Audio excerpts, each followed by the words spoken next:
And we are truly a reflection of society. We've got fat and skinny, old and young, rich and poor, dumb and smart. There is no literacy test to run for Congress. We are kind of a reflection of you, you know. I don't know if you got a good old boys club down there. Yeah, we do. A big one. And you're talking about secret organizations. That is the secret organization. Sure. And they run the county. Take your car to the muffler shop. They put on a muffler. You don't pay for the muffler. You don't get the car back. Well, if you feed somebody's horses and you don't pay for the feed, you don't get the horse back. That's called an adjuster's lien until you pay for it. And I said, Sergeant, my name's Jim Shockley. And I think he probably knew who I was. And he says, I got an adjuster's lien on these horses, and you know, the lady owes $3,000 some bucks. Unless you got the money, you can't have the horses. And this is a quote, I think word for word.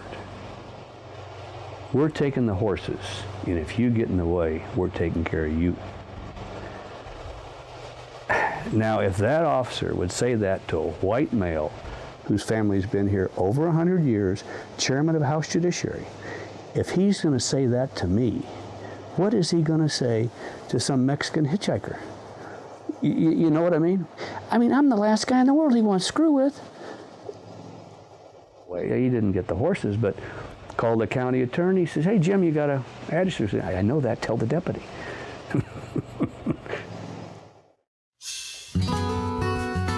Ah, the Bowens. The grandparents I wish I'd had.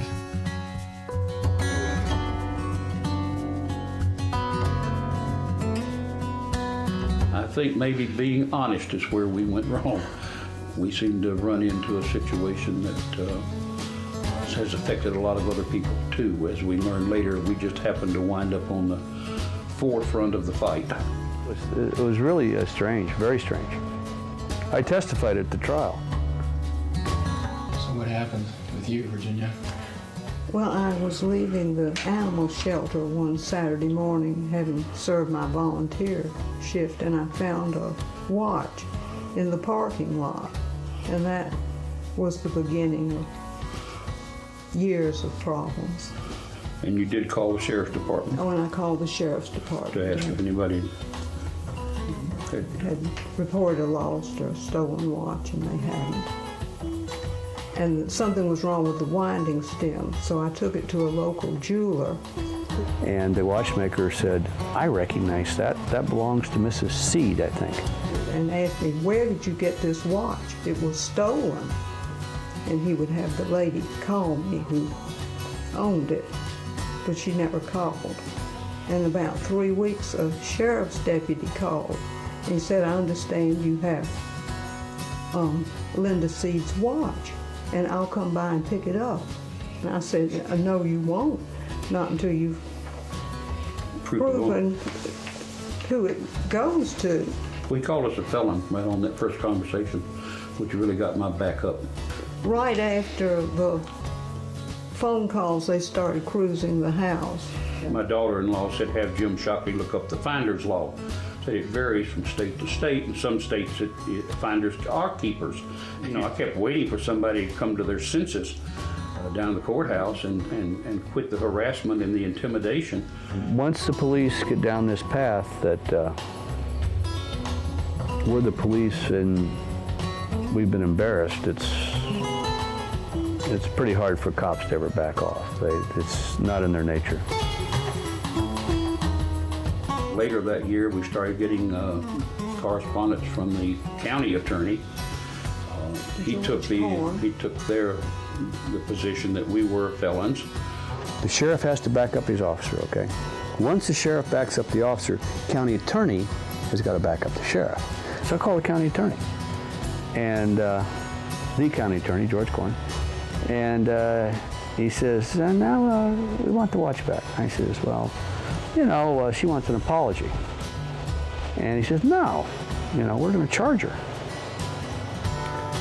And I says, that's not really smart. And shortly after that, they delivered a summons for us, and we wound up going to court. We were just trying to make sure that things were done correctly and that the watch went to the rightful owner. So instead of that happening, Virginia went to jail. I turned myself in. I mean, they spent tens of thousands of dollars prosecuting and persecuting me.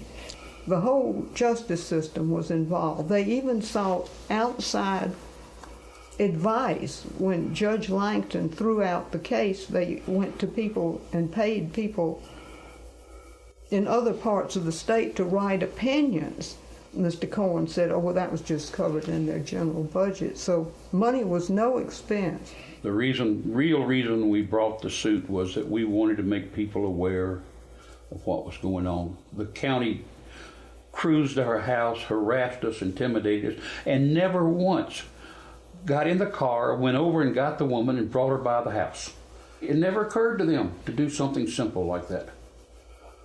I think she made her point, and she still got the watch. Nobody ever apologized.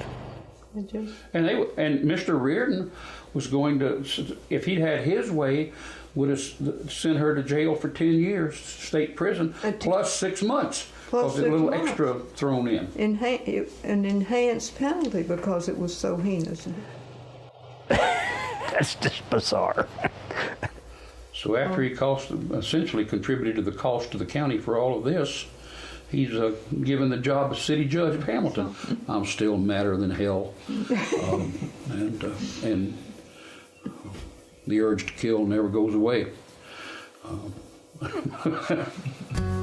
But it has more or less soured us on.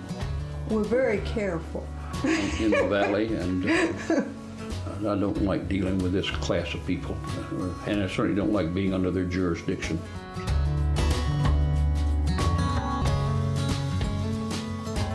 Nothing scares the people you're dealing with down there or up here. Nothing scares them more than possibly being thrown out of office. That's the most frightening thing to a lousy politician that there is. You have to have all of your ducks in a row and all the evidence nailed down to go all the way with it and win in court before you ever file that affidavit and that petition.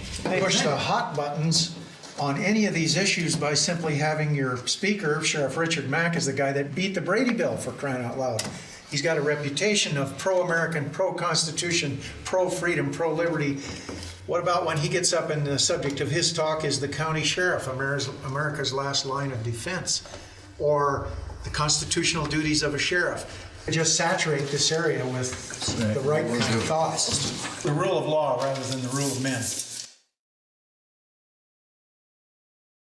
What do you think the biggest problem of Hamilton is?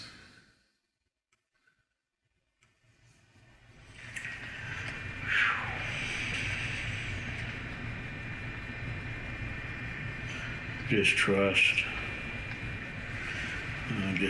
of the local government. The problem we have is that Max Baucus and George Coroner, county attorney, are best friends. Yeah. And they've been best friends for 20 years. That's right. I don't know that he is that close to Baucus, but he's certainly a Baucus supporter because he'll support just about any Democrat. Politicians are only good as their credibility. And if you believe us, you'll kind of go with us. And if you don't, you won't.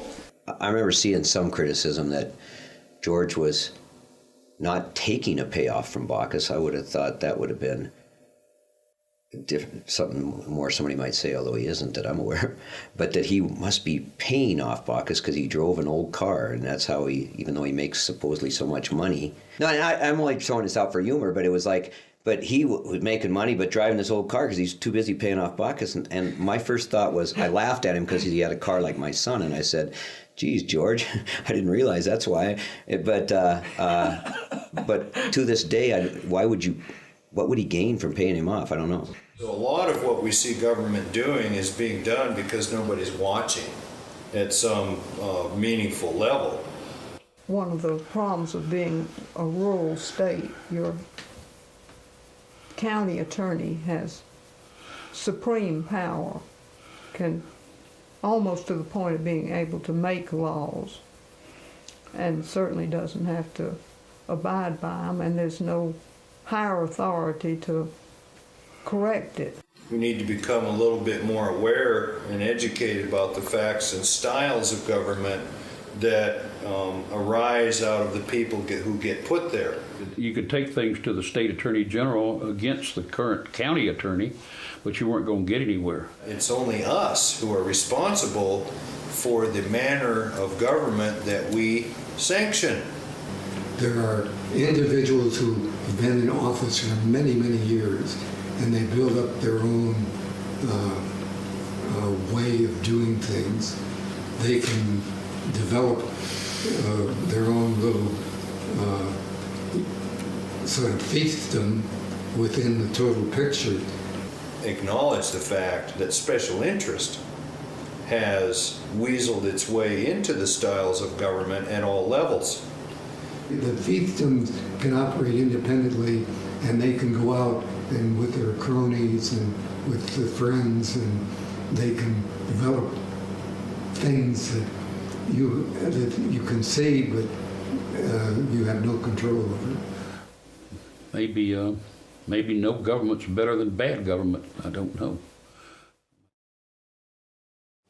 We waited for years for just the baseline map. What is this valley? And then we could have planned. We could not do it because Betty Lund, as a clerk and recorder, claimed it was her right to own that information and sell it. This clerk and recorder controlled this valley through her job. There's an example of deeds that were turned over in one day and turned into joint ownership with somebody sitting in Betty Lund's office signing them, and the George Corn approved it. It goes to George Corn.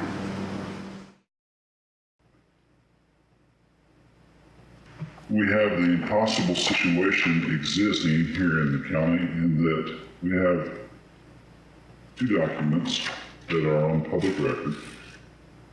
They have the same document number, same date of recording, same everything, except they're not the same page. We have a letter up there written by the sanitarian to George Corn with these deeds and sent to them, to Corn, saying, I guess this is okay, there's no problem here. And Corn writes back, written on it, it's upstairs. Absolutely fine. You guys talk on. The first one says clearly it's a warranty deed, a statement.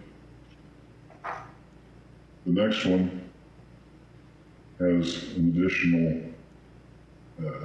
additional phrase in it that's not on the original document.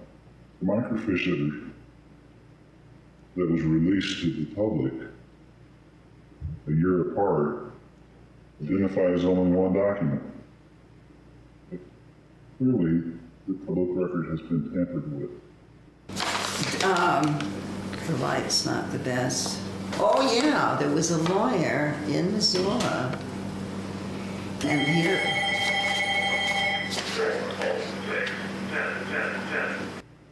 You'll find out that one group of people were taken all the way to the Supreme Court to prevent them from doing what another group of people were allowed to do, indeed had to have the cooperation of the county courthouse and county attorney.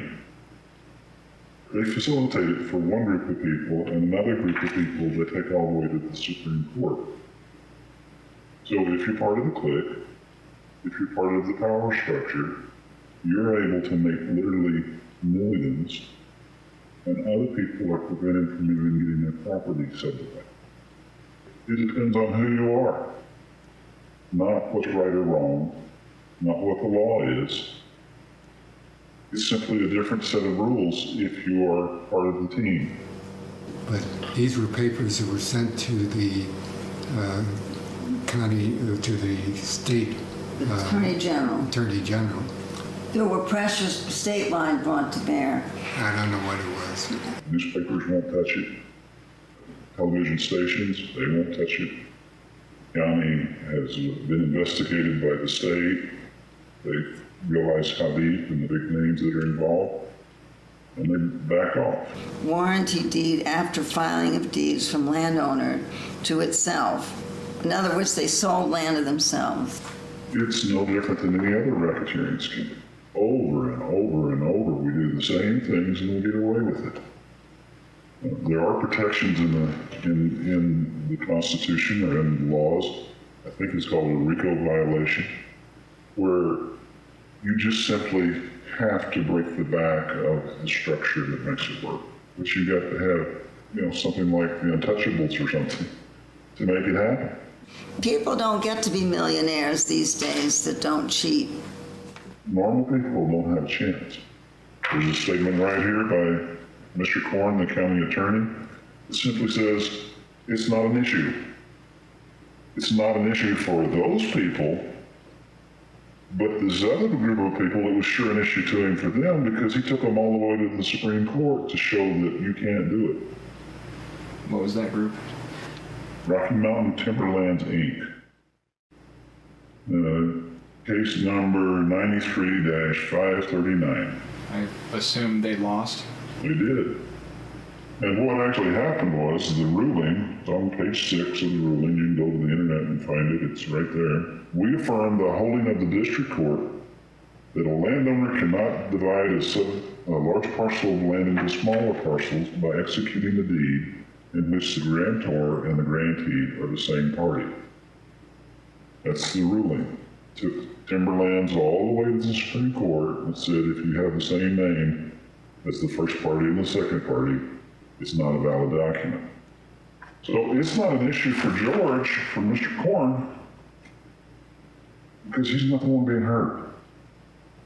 Well, he beat me for the office in 90. George and I are friends. I think he does a good job. And he comes before the legislature every once in a while, and I always introduce him as the guy that beat me many years ago and that I've been eternally grateful.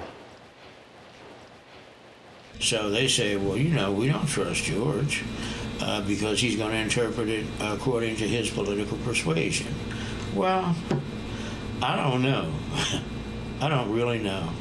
When our local government steps outside the boundaries of what is described as legal posturing, then then they become vulnerable to lawsuits. And so, I don't blame them for trying to maintain, their own sense of welfare to keep themselves out of court. The arrogance is absolutely unbelievable. So you get to jump backward to make it legal. I'd like to have that option on several occasions. I'm sure we all do. I'm not involved with Timberlands. I've got nothing to do other than, it's just wrong. Well, yeah, this land is actually the pieces that are underneath the stock farm, which Mr. Schwab is a big investor in it. What is the best possible scenario, and what do you think really will happen? Nothing. Because until you get somebody with the resources, the legal muscle, it's going to cost tens of thousands of dollars to fight this. It's a drop in the bucket to their resources. Peace is more than the absence of conflict. It's the presence of justice. Well, there is none.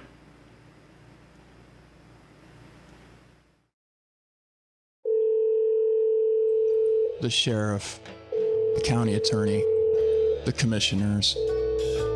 I had to hear from that side, but to no avail. I guess we with George, please. Yeah, could you have call Nico, please? Hamilton Police Department. Hi, I guess speak with Nick Painter, please. What's the number here? Do you have caller ID for chance? Detective Nick Painter. He's not available. He is not in today. He'll be in tomorrow. Would you like his voicemail? Record at the tone. Okay, hold on 1 minute. Let me see if he's available, okay? Okay, thank you. After recording, either hang up or press 1 for more options. I'm the guy that's doing the film documentary. Want to set up to do a documentary? An interview with him. An interview, okay. Can I speak with Sheriff Hoffman, please? I'm not sure if he's available. May I ask who's calling? This is Nico. Hello, this is Sheriff Chris Hoffman. You reached my voicemail, and that means I'm either on the other line or I'm away from my desk. I'm sorry, but it does does not appear that he is available at this time. I could transfer you to his voicemail. He can give you a call back. You getting the music? It's Bando Ballet. I'd like to set up an appointment with him. Okay. Yeah. Hi, Nico. Good. I'm not gonna meet with you. I'm not gonna be part of it. It's getting all sides of all stories. I This side's understand. not represented, it look bad. I understand, but I'm not gonna do it. Okay. All right. Thanks for the I offer. tried. You All bet. right.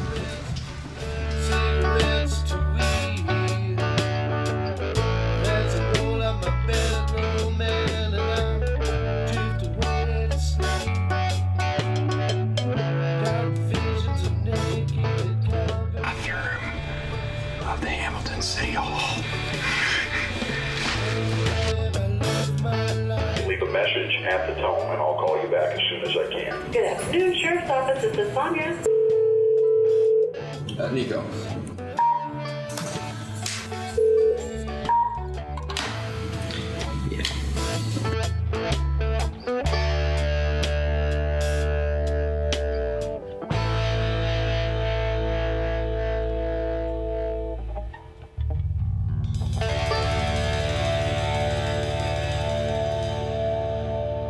All this was getting to be too much.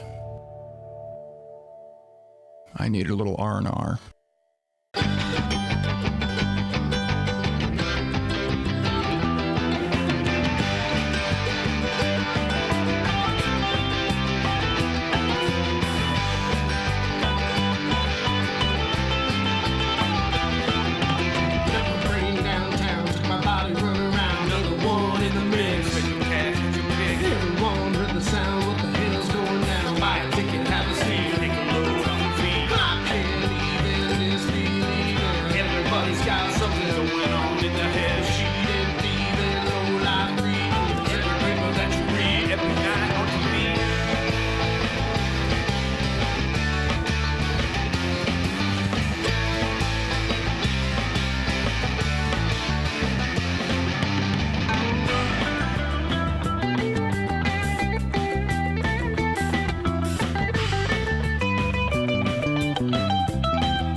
Tell us what you're doing.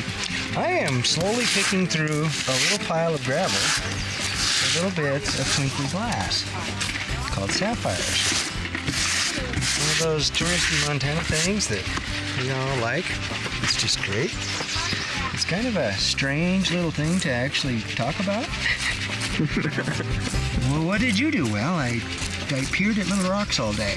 However, there is a purpose to our madness. Like this. See, there's a little piece of green glass that just springs out, and it's an actual tiny sapphire. Isn't that just cool? Right out of a bucket. Small, yet at the same time, little twinkly treasures. Yeah. Apparently I've had too much coffee. Once you find one, you get a little, your heart beats a little faster, and you find another one, and then somebody next to you finds a big one, and then you really get fired up, and then you're hooked. It's just genuine sapphires from the Sapphire Mountains. You know, I've already got the start of a matching set of earrings. Welcome to Montana, Gem Mountain.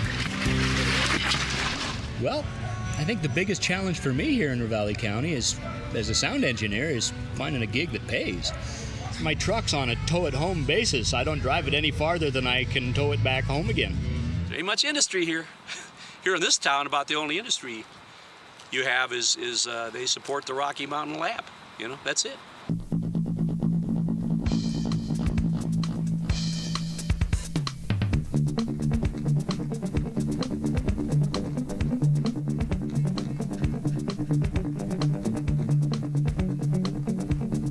You can trace back the origins of Rocky Mountain Labs just slightly over 100 years ago to the appearance of Rocky Mountain spotted fever in the Bitterroot Valley. And ultimately, the cause for that was elucidated by an infectious disease physician from Chicago named Howard T. Ricketts. He determined that Rocky Mountain spotted fever was an infectious disease. They were able to transmit it to experimental animals, and that it was carried by ticks. And Ricketts, while in Mexico City studying the typhus outbreak, caught typhus and died. But the people that he brought around him to study Rocky Mountain spotted fever then went on to carry on his work, and those folks ultimately ended up founding what is now known as Rocky Mountain Labs. Much of the yellow fever vaccine was produced right here in Hamilton, Montana. Dr. Willie Bergdorfer was looking at some samples from ticks which had been sent from Connecticut. Willie was an expert in diseases of ticks, and what he would do is they would take these teeny tiny ticks, cut off their legs, put a drop of what was called hemolymph on a slide and look at them under a microscope. He thereby identified the cause of Lyme disease right here in this very same building up on the third floor. Three very important diseases. The etiology of them was not only discovered here at Rocky Mountain Labs, but the agents were named for scientists that were actually on the staff here. Dr. Ricketts, Dr. Bergdorfer, Dr. Hadlow, Dr. Cox. He worked on developing the first polio vaccines. I think the biggest fear here is like the lack of concern. You know, when you have science who's only interested in science and not the safety of people, you know, I mean, that's what is really appalling here. They said that it's going to be a forced vaccination and they were going to use the military to enforce it. I would like for you to, I heard this on Fox News. Yep. 425 employees right now. About a third of those are individuals with doctoral level degrees. Most of them live in Hamilton and probably within 10 or 15 miles. Well, I guess you couldn't pick a better place. I mean, because, you know, there's only one way in, one way out, mountains on every side of it. So if something did happen, the casualties would be minimal. So I'd say you're wrong, because there's two ways. There's actually three ways. You know, Highway 93 North, Highway 93 South, and Montana Highway 83 or 38, which goes over Scalcoho Pass. You're an hour and a half away from the nearest help. There's no concern that 40 miles away, would they be helicoptered in? Would they work here. Take the 90? Oh, okay. They're on site. They're part of the Missoula Regional Hazmat Team, and they're dispatched by the regional hazmat team out of Missoula. If there's an incident on site, they would respond on site. No facilities put in there for fire or hazmat or professionals brought in. Level A suits and all that stuff is right here on site. As of the present time, there's no fire station on the Rocky Mountain Labs campus. A couple of individuals in the community over the last year or so have raised this issue with the people at NIH who are responsible for fire response, the Office of Research Services.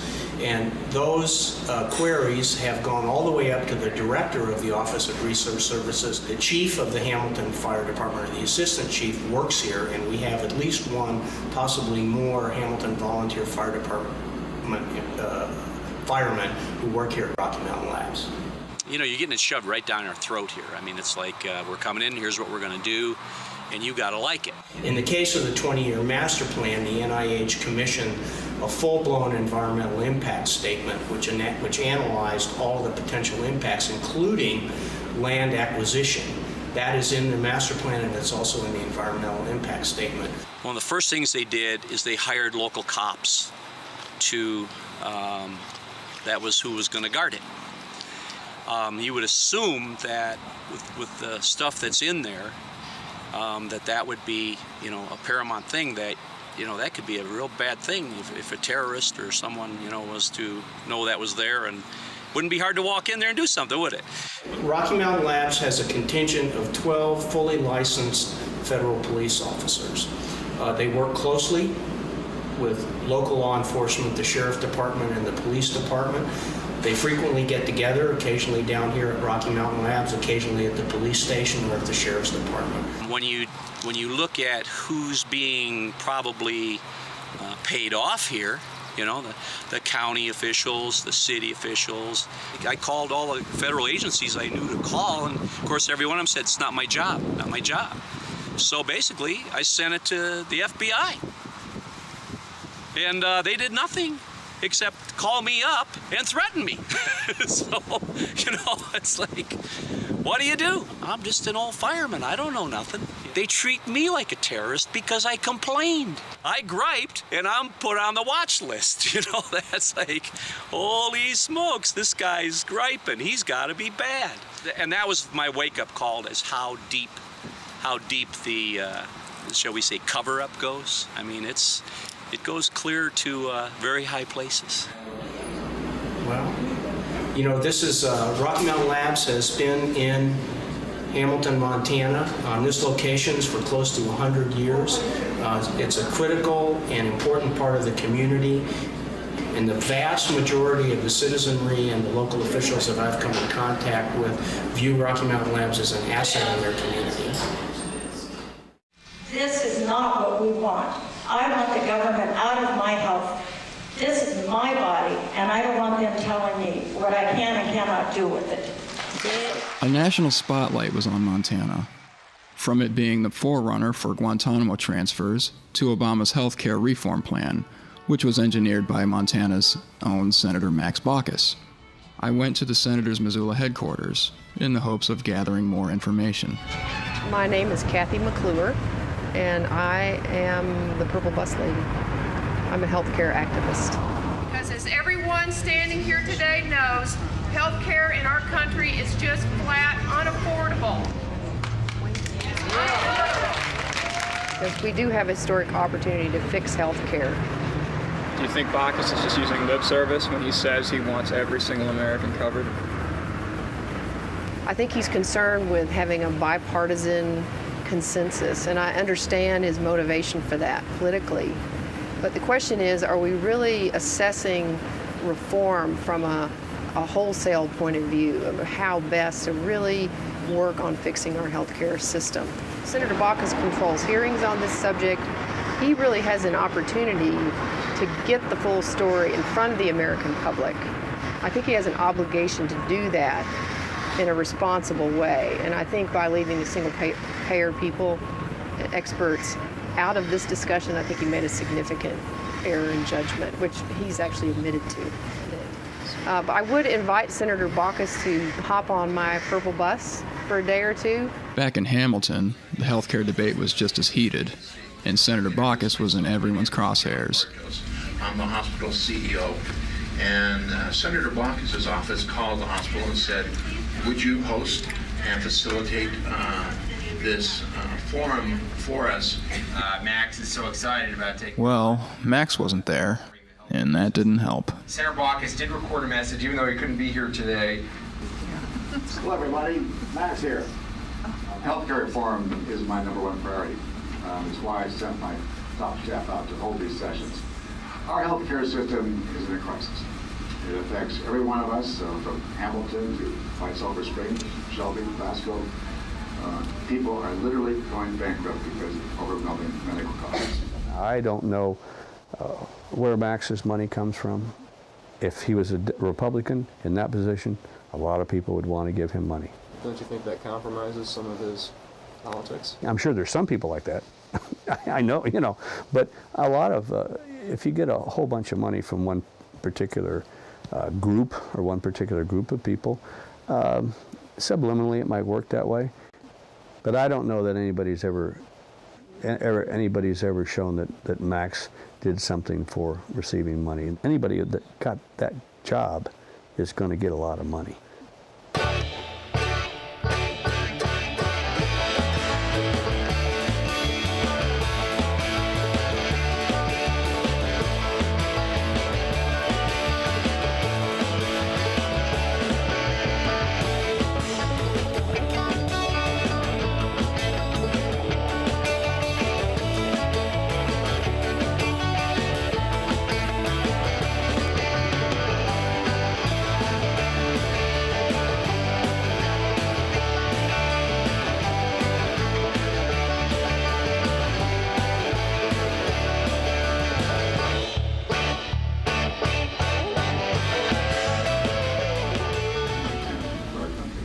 sorry again I can't be with you. All the very best. This is going to be a good session. Thank you.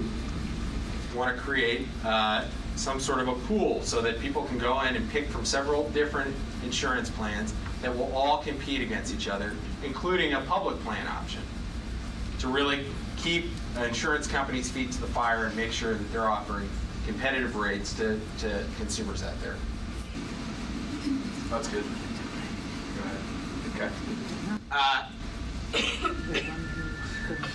I'm sorry. It's embarrassing. We're too big to fail. It's our money. We want the change. We know everyone here today knows, and most people listening, if TV or radio are covering this incredible event here. The subject brought me out. I've been worried about it since early 1960s. When people were, a few of them were still screaming McCarthyism, using the fear, socialized medicine to scare people off from it. That is so ridiculous. They treat it like it's a bad word. And I also said to Max, you know this is right. That's all. Bacchus is not paying attention. He doesn't have his eye on the ball. We all know that he's getting way too much money from the insurance companies. If you think you're going to get health care, you know, slap yourself in the face a little bit. It ain't going to happen. It ain't going to happen. Because corporate America owns Max Bacchus. I guess what I'd really like to know is when you're going to run against Mr. O'Bacchus. Well, where were you a few years ago when I did and lost? When I say Bacchus doesn't have his eye on the ball, it's why isn't he paying attention to Montanans now, here, in this state? We don't want health care reform if you're going to do it without us. Because I've written to Max Bacchus before, and the only thing I get back is a form letter. Senator Bacchus and his colleagues have taken a very hard look at how health care is delivered in this country and making You still didn't answer my question. He's not as bad as some of the Democrats, but I would much prefer a Republican senator. We're being swift-boated on the airwaves by the big money, and we're being talking head to death. And Max is ducking for cover. Of course, he has responsibility for that. We have the responsibility to tell him that we voted in 2 Congresses in the last 2 election cycles to not listen to the K Street lawyers, to not listen to the insurance industry. And we expect him to listen to us now. And I do believe I should have the same insurance as Senator Bacchus does. Amen. He's got great insurance. He's got over it. None of you've told us anything we already know. How many people here want single payer? No, it won't work.